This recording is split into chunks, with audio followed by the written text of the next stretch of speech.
Welcome back to Yang Daily. First off, a quick reminder that with the Yang Gang's over 200,000 active members, we could save over 600,000 hours per day for phone banking if they were all listeners. Every day counts. This is why I started the podcast, but I need your help spreading it. The faster, the better. Running long, so let's get to the news.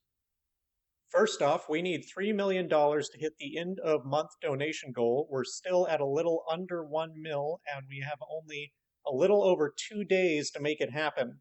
I know Yang Gang money is going to a lot of different causes right now, and everyone's busy and so on, but this month's fundraising is going to be the last amount reported on before voting starts, and the media are not going to take into account any mitigating circumstances. It's just going to look really bad if our numbers are low and may hurt Yang's perception as a viable candidate. So I implore everyone to take a look at their entertainment subscriptions or other luxuries that could possibly be spared temporarily and put that money in now when it will have the biggest possible impact. As much as I love my Audible subscription, it's going to have to go on the back burner for the time being. On to the leaderboards. In phone banking calls, Arizona has upped her game to 514. In phone banking minutes, Louisiana has usurped her with 408. In text sent, Shelley G increased to 48,000. In text conversation, Shelley G claims the lead with 164. In event participation, still Kai D at 7. In events hosted, Brendan C has somehow rocketed to 20. In doors knocked on, Douglas L has overtaken Paul with 256. And in canvassing conversations, Douglas L has taken the lead with 62. Yang Gang love to all of you. Today's phone banking shout out goes to Sonali Kumar, who tweeted that she would make a call for Yang for every retweet her post got. She had to call it quits at 467. Looks like you're going to be a very busy caller heading into February 3rd, Sonali, but we love you for it. Sonali also asks that another Yang Gang help her out by picking up her commitment for the calls beyond the 467 mark. Help her out, Yang Gang. I also have to give a phone banking shout out to Michael Hansen, who tweeted, quote, "Today the arthritis in my legs has flared up so badly I can't walk. Had to call in to work. On the bright side, I guess this means I have more time to text bank and phone bank for Andrew Yang," end quote. Now that's the freaking Yang Gang spirit, Michael. Hope you feel better ASAP. Today's canvassing shout out goes to Sonny Payne, who is out in South Carolina getting people to register to vote for Yang right before the deadline, including Biden supporters. She tweeted that she knocked on 30 doors, had 14 long conversations, and planted 6 yard signs just today. And this is just another day for Sonny, who has professional experience canvassing and is full-time yanging in South Carolina and has been for weeks. She says that Steyer's flood of ads are making him the candidate to beat there, and that most people she talks to haven't even heard of Yang, but when they do, they're usually convinced. The only thing holding Yang back in this race is lack of awareness, and the best way to cure that is through canvassing and phone banking. These voters are up for grabs. All we have to do is reach out to them and inform them. If you want to help Sonny keep doing the amazing work she's doing down there, she has a donation account with Fundly found in the description links below. If you want to join in canvassing, Maria of the Sorority of Yang reminds us that canvassing is 40 times more effective than any other form of outreach, worth $250 to the campaign for every door knocked on, and that the sorority would be happy to house you during your stay. Also reach out to the Humanity Forward Fund for financial help getting there and back. If you've got the time, Yang Gang has the money for you. Links below. If you want to get a shout out on the podcast, tweet your volunteering efforts at Yang Daily Cast on Twitter. We'll also be giving a democracy shout out to Mike, who tweeted today that she's never voted before, but will be voting for Andrew Yang because it's the first time she's felt heard or valued by a candidate. Since we're running over time, I'm going to have to skip the events reading today. As always, check your local events at yang2020.com/events. You may have noticed that there's no signature gathering in Indiana tomorrow. That's because there's no need.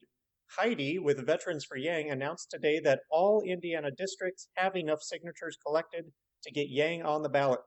Every campaign was making a last-minute push for the deadline there, so not sure yet who made it, but huge shout out to everyone who helped, and especially to Vets for Yang who flew in to save the day.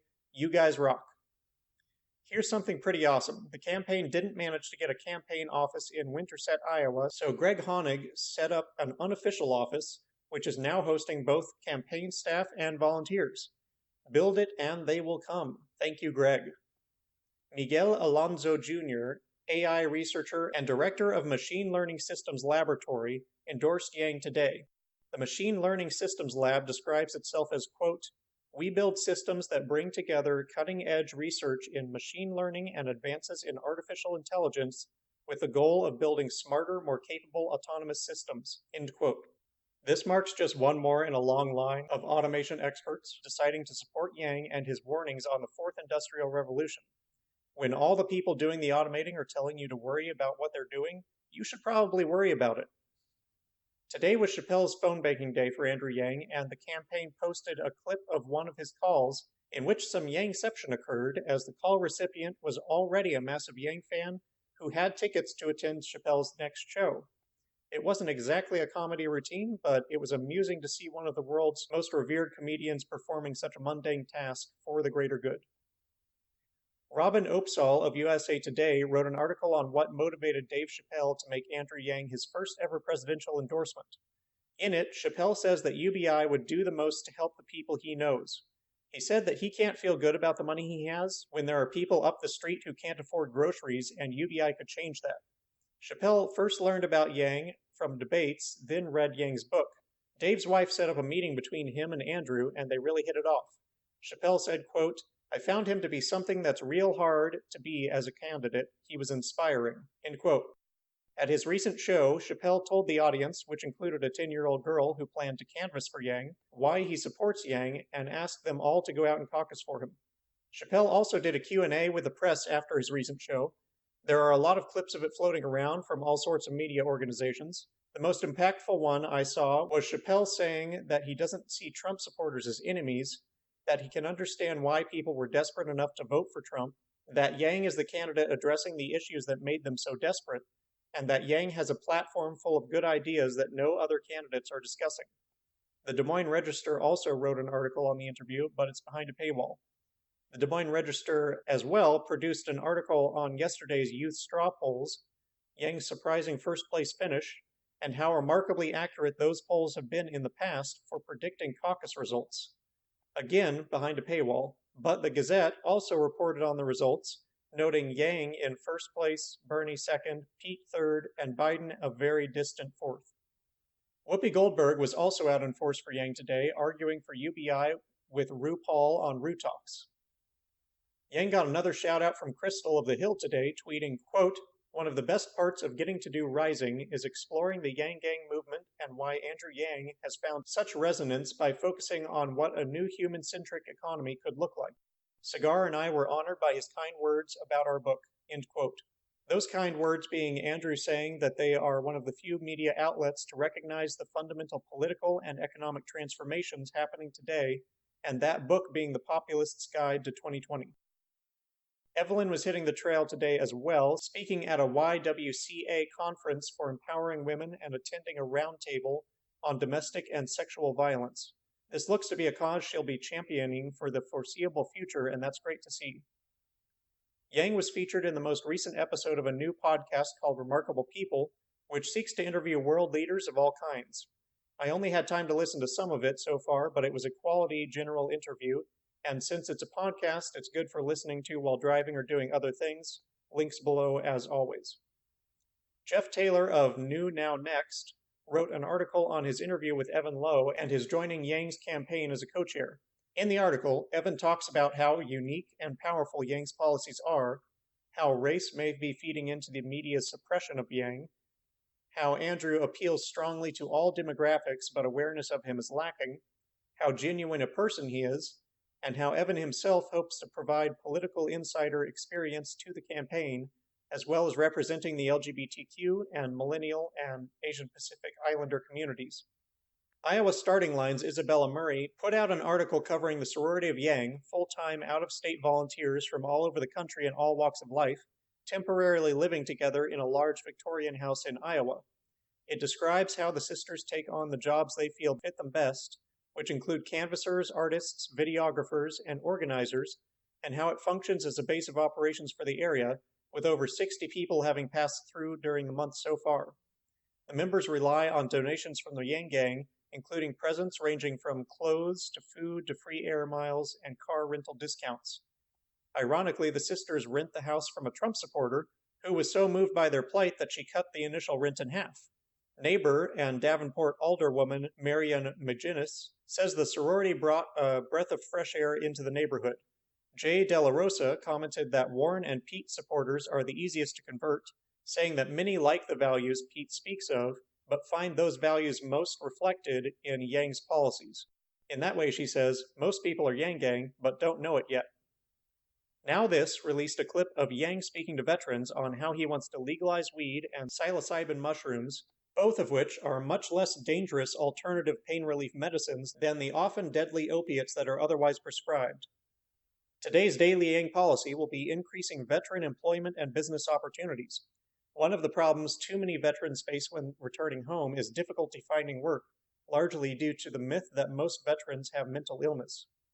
Yang would invest in mentorship programs for vets, within businesses, in nonprofits, and in a new government program that would help vets to match their skills with available jobs, help get them started, and hook them up with mentors within the industry to ease the transition. He would also create incentives for businesses to hire vets, and especially for veteran-run businesses, including preferential loans and subsidies. This is one of many Yang policies for veterans. Today's Yang Daily 10 task is still to play Samantha Bee's totally unrigged primary app, as this is the very last day to get that money.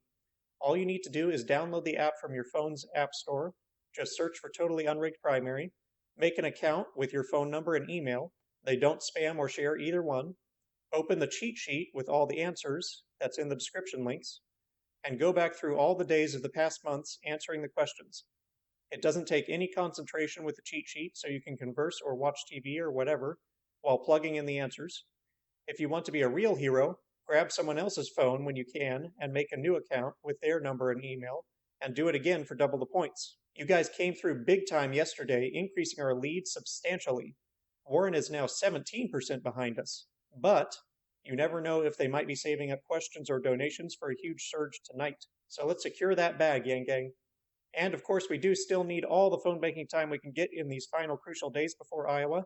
Keep in mind that all you have to do when phone banking is ask a couple simple questions to collect data.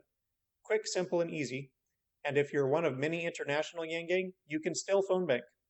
Make yourself an integral part of this historic win and claim eternal glory, plus a cool sticker. And that's our Yang News for today. Donate whatever you can for the end of month goal or to Humanity Forward, Sorority of Yang, or Sunny to support canvassing. Sign up for canvassing yourself with Humanity Forward and Maria, if possible. Check your local events. Download and play the Unrigged Primary app. And get on those volunteer leaderboards. As always, please share this podcast so we can save people as much time as possible for volunteering. And don't forget to Yang Daily.